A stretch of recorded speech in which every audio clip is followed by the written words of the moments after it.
Assalamualaikum warahmatullahi wabarakatuh. Thank you YouTube. Thank you subscribers, viewers and supporters of this channel. Pada video ini kita akan melihat in bahasa Melayu, okay? Still kita masih berada dalam construction works. Kita sedang melihat best management practices bagi mengawal erosion, mengawal hakisan dan mengawal mendapan kelodak, okay? Dan kita akan lihat ini merupakan salah satu yang popular disyaratkan dalam terma-terma dan syarat-syarat kelulusan EIA, terutamanya bagi projek-projek pembangunan, mungkin mixed development, mungkin residential area atau bandar-bandar baru. Kali ini BMP, kita akan sentuh BMP berhubung dengan salah satu garis panduan BMP, iaitu berhubung dengan membahagikan kerja-kerja pembinaan di seluruh kawasan tapak pembinaan itu. Sekiranya besar, hendaklah kita bahagikan kepada peringkat-peringkat pembinaan, ya, untuk tapak-tapak sebesar mungkin 10 hektar, mungkin 50 hektar atau lebih.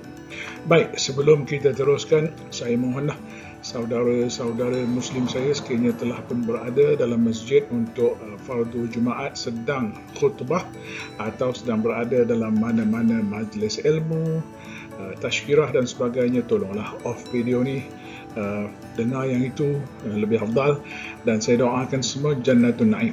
Baik, kita tengok apa BMP ini sebut. Baik, yang pertama, ini mudah ringkasan daripada berhubung kait dengan BMP untuk sektor pembinaan, di mana kata guideline itu phase construction to limit soil exposure, maknanya adalah digalakkan apabila kita telah buat land clearing, hanya sekiranya kita nak memulakan aktiviti pembinaan, maksudnya construction proper, kita nak bore pile lah ataupun kita nak buat footing dan sebagainya, barulah tempat itu kita ratakan, kita clearkan. Sebab itu praktikalnya, apabila pemaju-pemaju mendapat sebidang tanah yang besar, mereka lazimnya melakukan earthwork juga berperingkat-peringkat. Yang mana telah siap earthwork, mula buat grading. Mereka buat dengan cepat. Setelah grading, mereka mula menanam rumput-rumput ataupun apa-apa kaedah yang boleh mereka menahan daripada hakisan, termasuklah memasang silt trap, termasuklah memasang storm water diversion retention pond, supaya air yang telah menghakis tanah-tanah yang sedang botak, sebab rumput yang baru ditanam itu baru mula nak tumbuh, ya. Jadi sementara itu retention pond dah siap, dan juga diversion drain, alur air, parit, check dam dan sebagainya, dan juga retention pond telah pun siap. Ini proaktif sebab hujan akan turun. Bila? Tak tahu. Maka apabila hujan turun, kawasan tersebut telah pun bersedia dengan drainage sistemnya, bersedia dengan silt trapnya, dengan diversion dikes dia dan sebagainya, untuk mengurangkan hakisan pada kawasan-kawasan tanah yang botak dan mengalirkan surface runoff itu memasuki retention pond supaya berlaku mendapan, dan air-air yang lebih bersih keluar dari tapak projek memasuki sungai-sungai, anak sungai ataupun longkang awal. Jadi dalam hal ini BMP menggalakkan hanya apabila pembinaan nak mula, barulah grading yang sebenarnya dibuat. Walaupun terpaksa menghakis semula rumput-rumput yang telah ditanam, yang telah tumbuh, pasal tempat tu telah pun stable, kita nak restabilize lagi, mungkin nak mampatkan lagi, kita terpaksa clear, ataupun tapak tersebut dah pun stable, hanya kita perlu buang rumputnya, atau mungkin biasanya kita tabur lime atas rumput itu, kemudian kita boleh start construction. Dan construction ini juga fasa secara pembinaannya secara peringkat per peringkat. Satu allocation lot dan satu allocation lot construction perlu dikenal pastilah maksudnya. Okey, ini yang dikatakan phase construction. Dan yang mana nak mula buat construction, barulah kita buat grading. Nampak? Baru kita buat grading. Kenapa? Untuk mengurangkan masa tanah tersebut terdedah. Apabila tanah tersebut yang botak ini terlebih lama terdedah kepada hujan, maka lebih banyaklah hakisan dan lebih banyaklah pemendapan. Itu maksud yang pertama ini. Okey? Baik.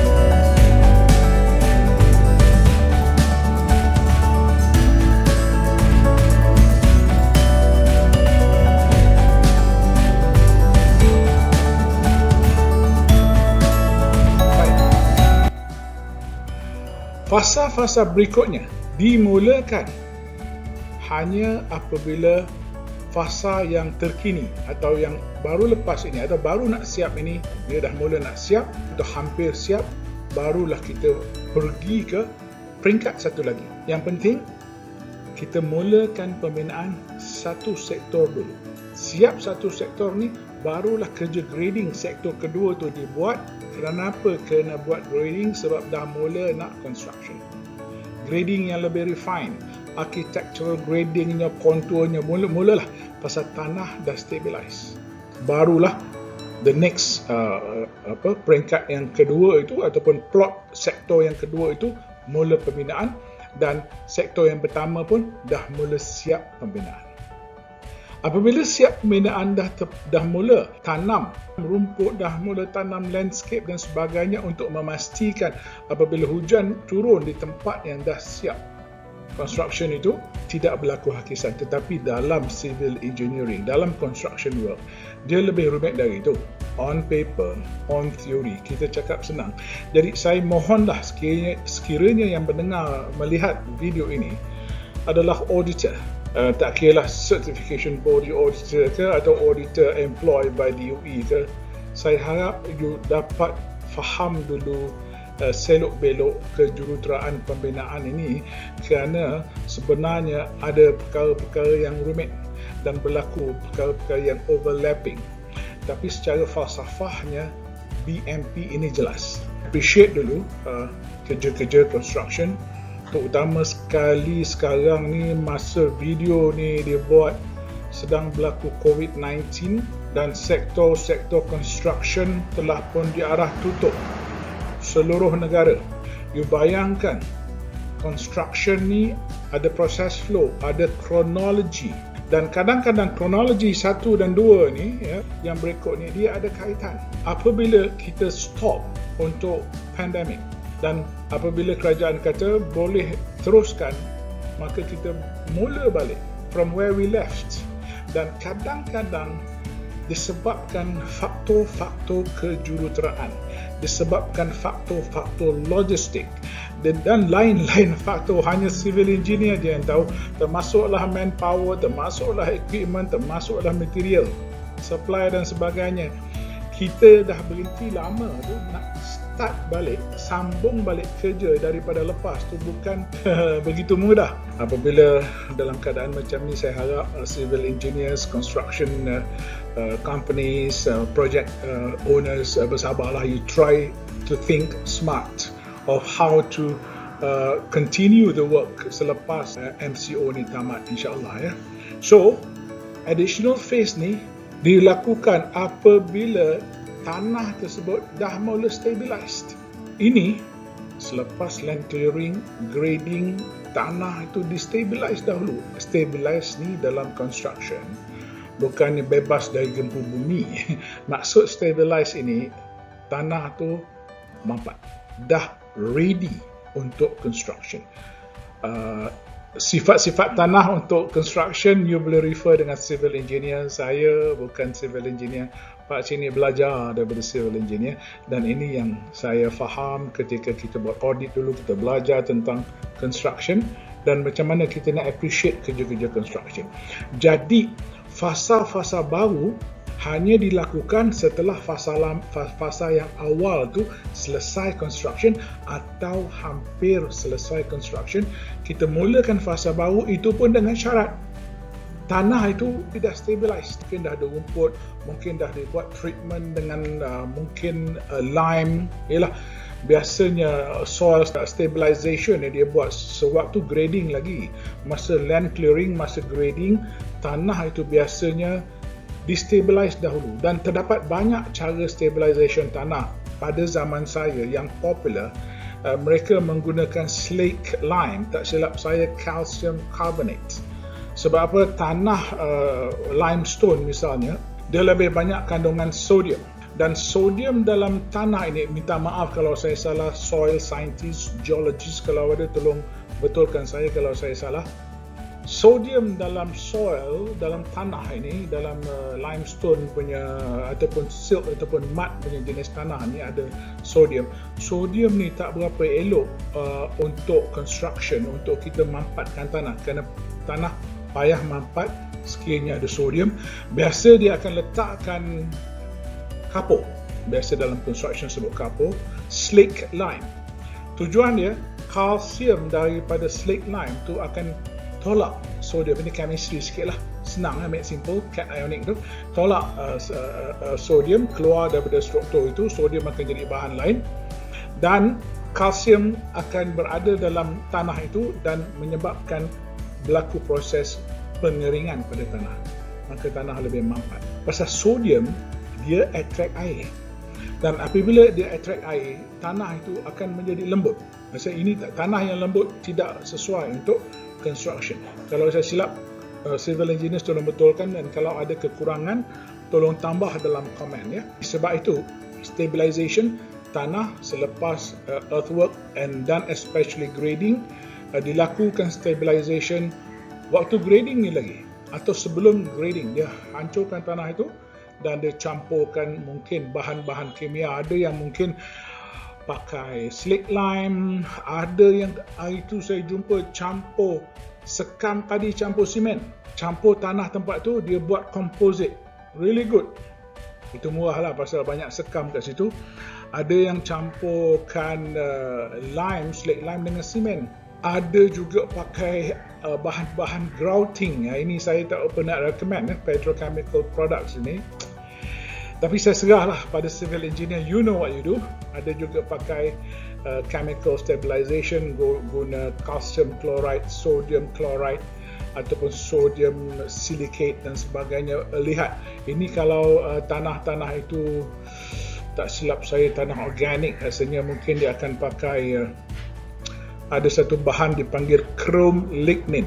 Nah, itu saya tak berapa faham chrome lignin kat situ. Kalau you faham, tolong komen kat bawah ni.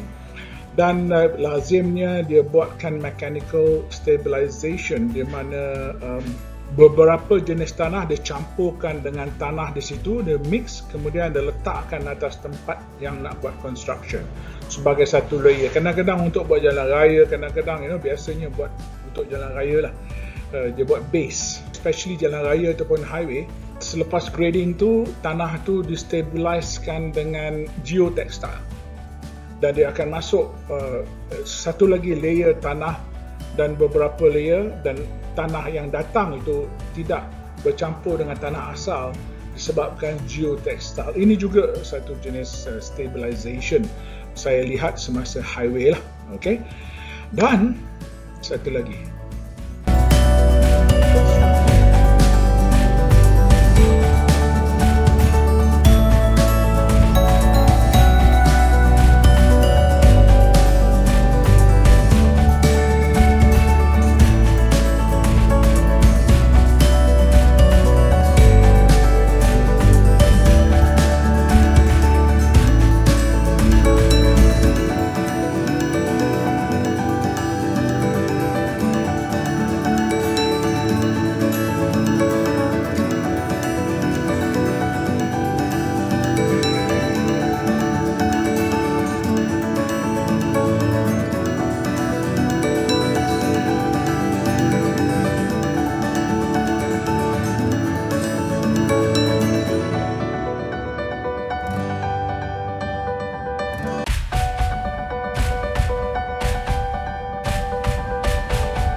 Construction scheduling, ini penjadualan kerja-kerja pembinaan itu, memberi laluan kepada pemasangan sistem-sistem kawalan, hakisan dan juga mendapat.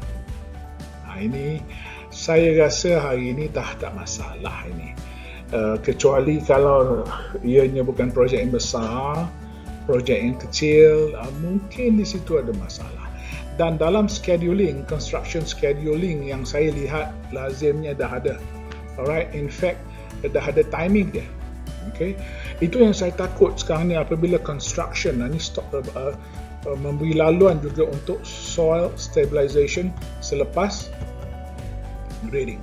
Okay, so bila dah grading ni kita dah dapat satu tapak yang kita dah ratakan, yang kita confirm nak buat construction, maka kita buatlah soil stabilization supaya next step tu construction. Okay, jadi sementara dia botak tu kita boleh, walaupun dah buat stabilization tu, kita boleh stabilize dahulu dengan rumput-rumput dan sebagainya, dan apabila nak construct kita boleh restabilize lagi, remix lagi, dan mungkin kita hanya keluarkan rumput-rumput di permukaan saja dan boleh start construction.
Construction managers, site engineers, civil engineers yang ada dekat site lebih fasih hal ini. Saya hanya melakukan kerja-kerja audit. Di mana cara saya melakukan audit itu, saya belajar.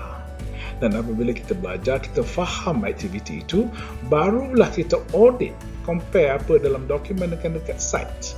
Sebab itu saya tak banyak beri NCR kerana saya faham.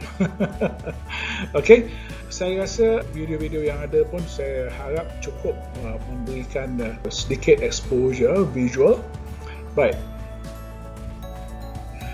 sekian dahulu video kali ini berhubung dengan menstabilkan tapak-tapak tanah yang terdedah. Okay, terima kasih banyak kerana menonton. Thank you YouTube viewers and supporters of this channel, subscribers dan semuanya.